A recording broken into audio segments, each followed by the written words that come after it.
Yesaya pasal 1 sampai 39 bagian pertama.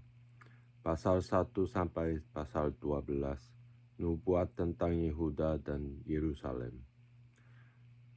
Pasal 1 judul penglihatan yang telah dilihat Yesaya bin Amos tentang Yehuda dan Yerusalem dalam zaman Uzia, Yotam, Ahaz, dan Hizkia, raja-raja Yehuda. Pengaduan tentang bangsa yang tidak setia itu. Dengarlah, hai langit, dan perhatikanlah, hai bumi, sebab Tuhan berfirman, Aku membesarkan anak-anak dan pengasuhnya, tetapi mereka memberontak terhadap aku. Lembu mengenal pemiliknya, tetapi Israel tidak. Keledai mengenal palungan yang disediakan tuannya, tetapi umatku tidak memahaminya. Celakalah bangsa yang berdosa, kaum yang syarat dengan kesalahan, keturunan yang jahat-jahat, anak-anak yang berlaku buruk. Mereka meninggalkan Tuhan, menista yang Maha Kudus Allah Israel, dan berpaling membelakangi Dia. Di mana kamu mau dipukul lagi, kamu yang bertambah murtad, seluruh kepala sakit, dan seluruh hati lemah lesu. Dari telapak kaki sampai kepala tidak ada yang sehat.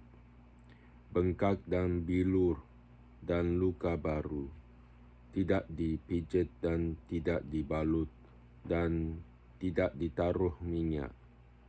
Negeriku menjadi sunyi sepi. Kota-kotamu habis terbakar. Di depan matamu orang-orang asing memakan hasil dari tanahmu. Sunyi sepi negeri itu seolah-olah ditunggang balikkan orang asing. Putri Sion tertinggal sendirian, seperti pondok di kebun anggur, seperti gubuk di kebun mentimun, dan seperti kota yang terkepung. Seandainya Tuhan semesta alam tidak meninggalkan pada kita sedikit orang yang terlepas, kita sudah menjadi seperti Sodom dan sama seperti Gomora. Bertobat lebih baik dari mempersembahkan korban. Dengarlah firman Tuhan, hai pemimpin-pemimpin manusia Sodom. Perhatikanlah pengajaran Allah kita, hai rakyat manusia Gomora. Untuk apa itu korbanmu yang banyak-banyak? Firman Tuhan, aku sudah jemu akan korban-korban bakaran berupa domba jantan, dan akan lemak dari anak lembu gemukkan.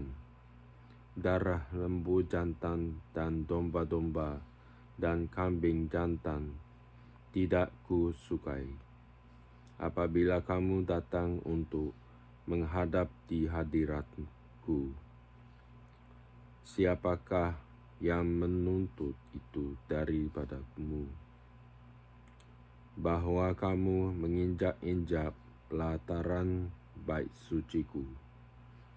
Jangan lagi membawa persembahanmu yang tidak sungguh, sebab baunya adalah kejijikan bagiku.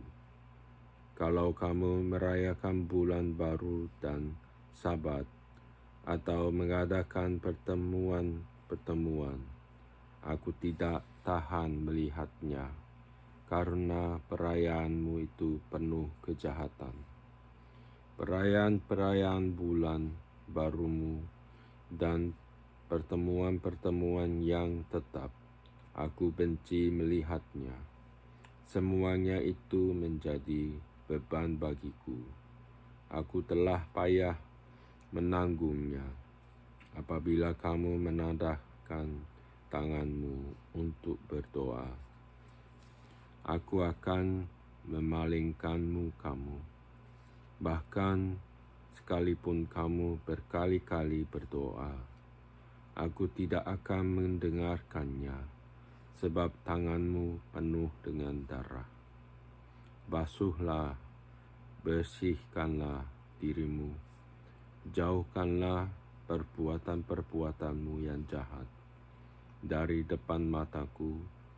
Berhentilah berbuat jahat. Belajarlah berbuat baik.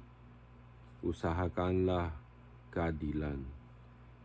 Kendalikanlah orang kejam. Belahlah hak anak-anak yatim.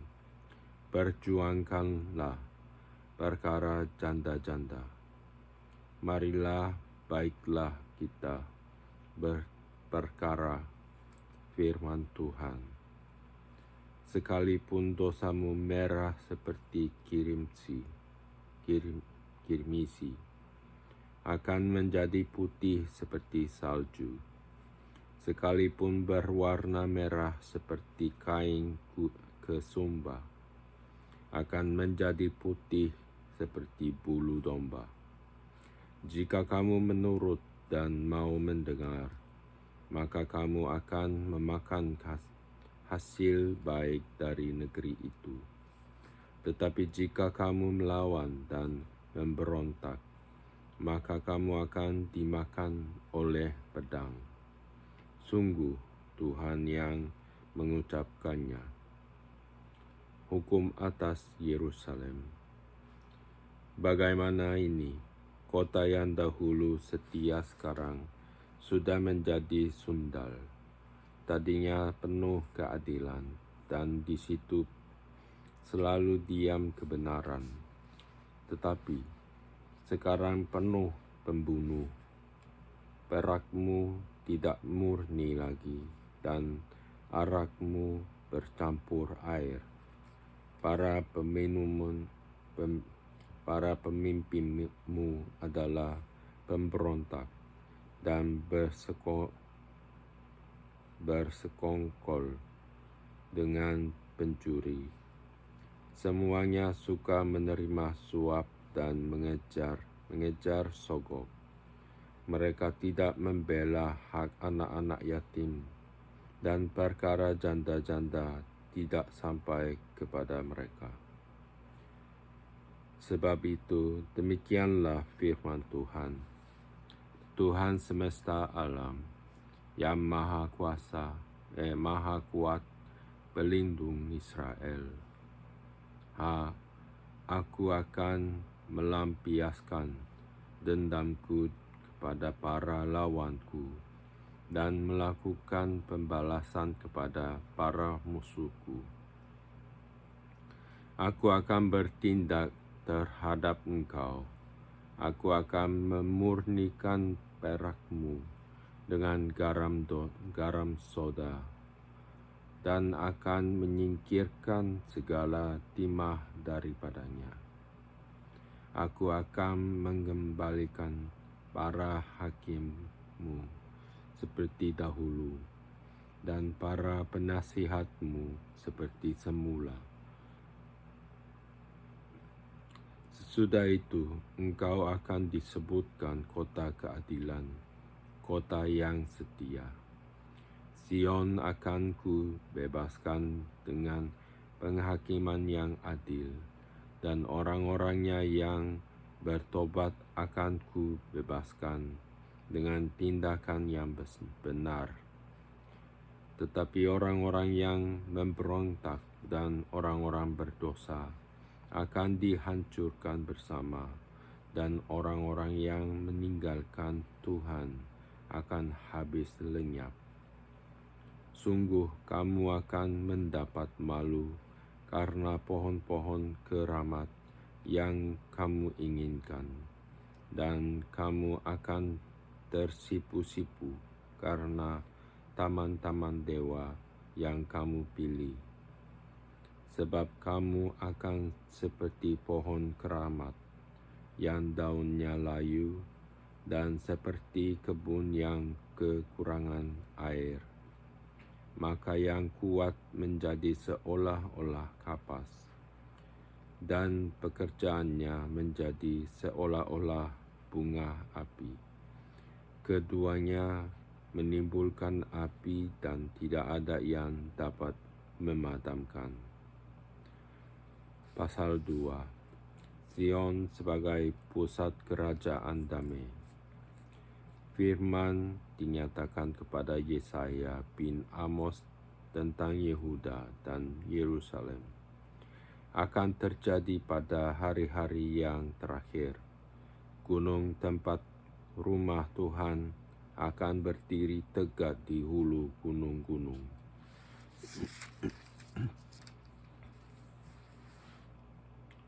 Dan menjulang tinggi di atas bukit-bukit.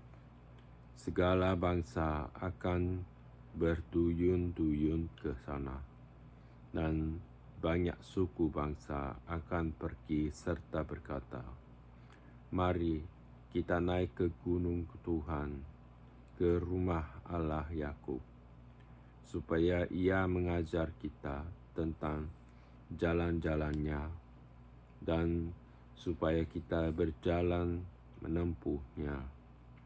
Sebab dari Sion akan keluar pengajaran dan firman Tuhan dari Yerusalem. Ia akan menjadi hakim antara bangsa-bangsa, dan akan menjadi wasit bagi banyak suku bangsa. Maka mereka akan menempa pedang-pedangnya menjadi mata bajak, dan tombak-tombaknya menjadi pisau pemangkas. Bangsa tidak akan lagi mengangkat pedang terhadap bangsa, dan mereka tidak akan lagi belajar perang. Hai kaum keturunan Yakub, mari kita berjalan di dalam terang Tuhan. Hukuman Tuhan terhadap semua orang yang meninggikan diri. Sungguh telah kau buang umatmu, yakni kaum keturunan Yakub, sebab di mana-mana mereka melakukan tenung seperti yang di timur, dan sihir seperti orang Filistin. Dan orang-orang asing di antara mereka terlalu banyak. Negerinya penuh emas dan perak, dan tak terbatas harta bendanya. Negerinya penuh kuda, dan tak terbatas jumlah keretanya. Negerinya penuh berhala. Mereka sujud menyembah kepada buatan tangannya sendiri, dan kepada yang dikerjakan oleh tangannya. Maka manusia ditundukkan dan orang direndahkan. Janganlah ampuni mereka.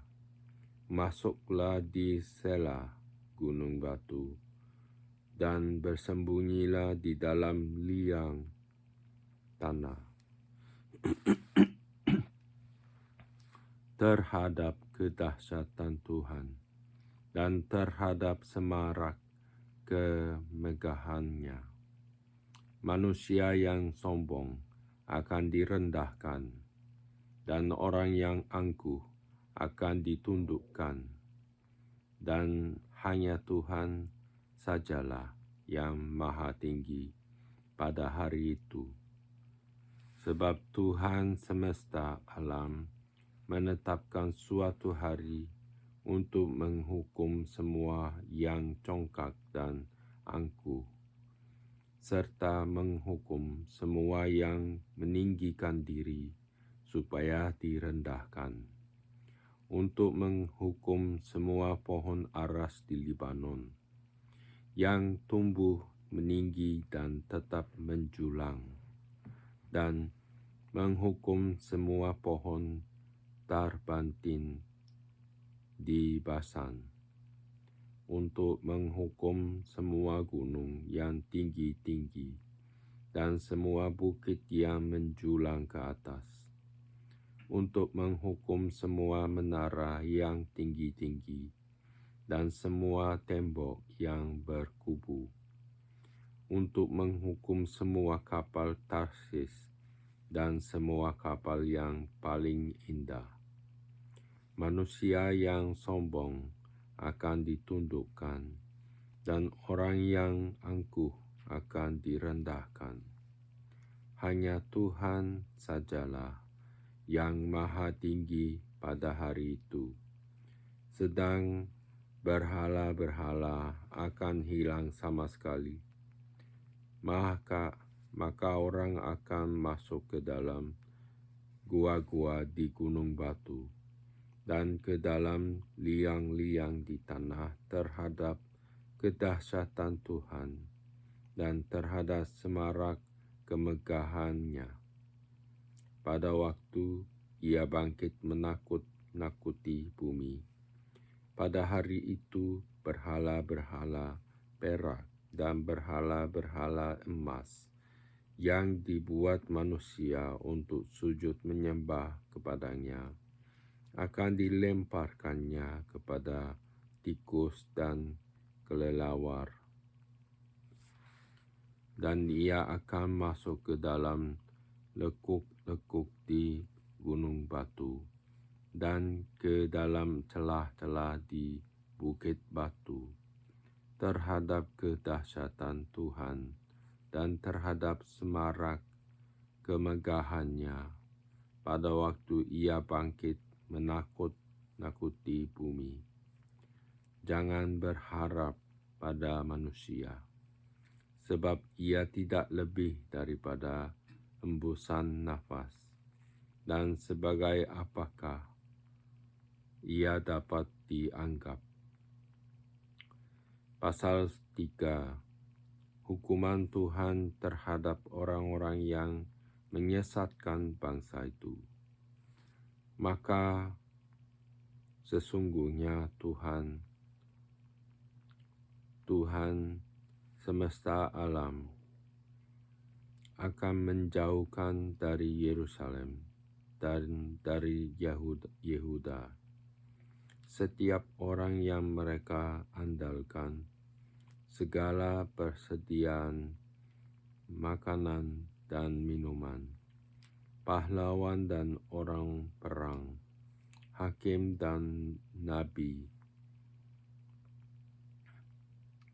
petenung dan tua-tua,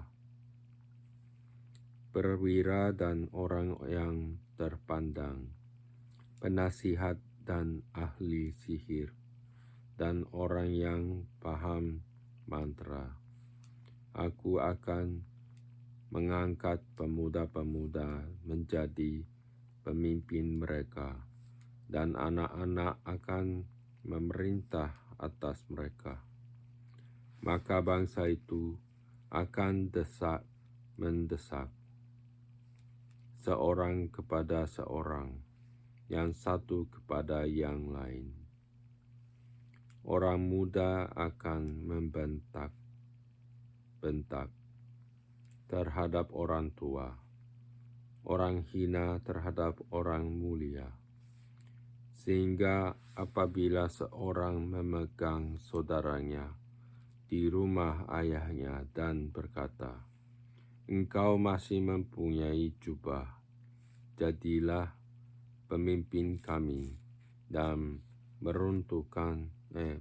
reruntuhan ini di bawah kuasamu." Maka pada waktu itu saudaranya akan menjawab, "Aku tidak mau menjadi tahib.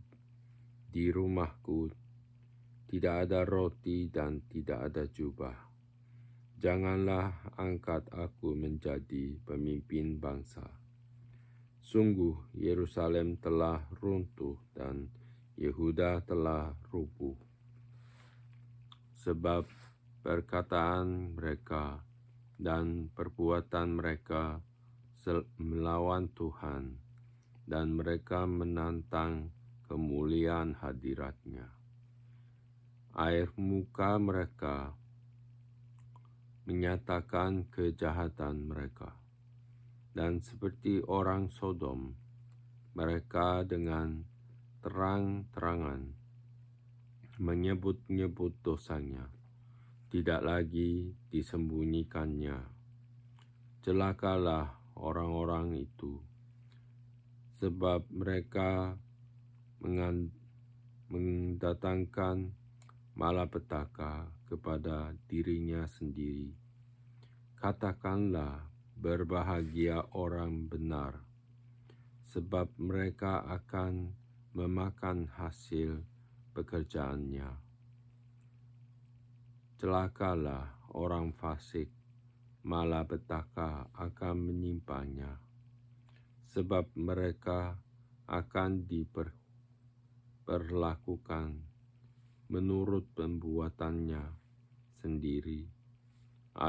Adapun umatku, penguasa mereka ialah anak-anak, dan perempuan-perempuan memerintah atasnya. Hai umatku, pemimpin-pemimpinmu adalah penyesat, dan jalan yang kamu tempuh mereka kacaukan. Tuhan mengambil tempat untuk menuntut dan berdiri untuk mengambil bangsa-bangsa. Tuhan bertindak sebagai hakim atas tua-tua dan pemimpin-pemimpin umat-Nya. Kamulah yang memusnahkan kebun anggur itu, barang rampasan dari orang yang tertindas tertumpuk di jalan rumahmu. Mengapa kamu menyiksa umatku dan menganiaya orang-orang yang tertindas? Demikianlah firman Tuhan Allah semesta alam. Hukuman Tuhan terhadap wanita-wanita Sion yang sombong. Tuhan berfirman, oleh karena wanita Sion telah menjadi sombong dan telah berjalan dengan jenjang leher dan dengan main mata,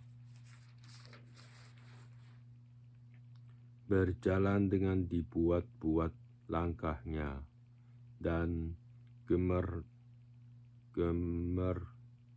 gemerencing dengan giring-giring kakinya, maka Tuhan akan membuat batu kepala wanita Sion penuh kudis, dan Tuhan akan mencukur rambut sebelah dahi mereka. Pada waktu itu, Tuhan akan menjauhkan segala perhiasan mereka, gelang-gelang kaki,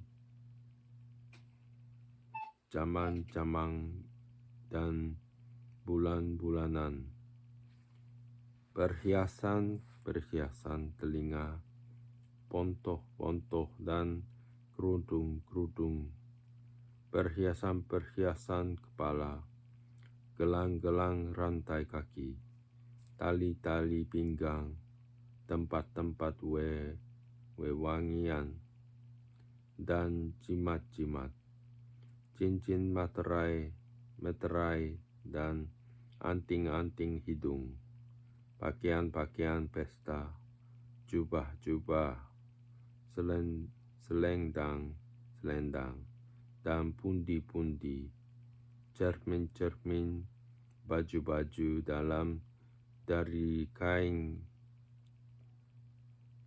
lenan, ikat-ikat kepala dan baju-baju luar. Maka sebagai ganti rempah-rempah harum akan ada bau busuk. Sebagai ganti ikat pinggang seutas tali. Sebagai ganti selampit rambut kepala yang gundul. Sebagai ganti selampit rambut kepala yang gundul. Sebagai ganti pakaian hari raya sehelai kain kabung dan tanda selar sebagai ganti kemolekan. Orang-orangmu akan tewas oleh pedang dan pahlawan-pahlawanmu oleh perang. Pintu-pintu gerbang Sion akan mengadu dan berkabung, dan kota itu akan seperti perempuan bulus yang duduk di bumi.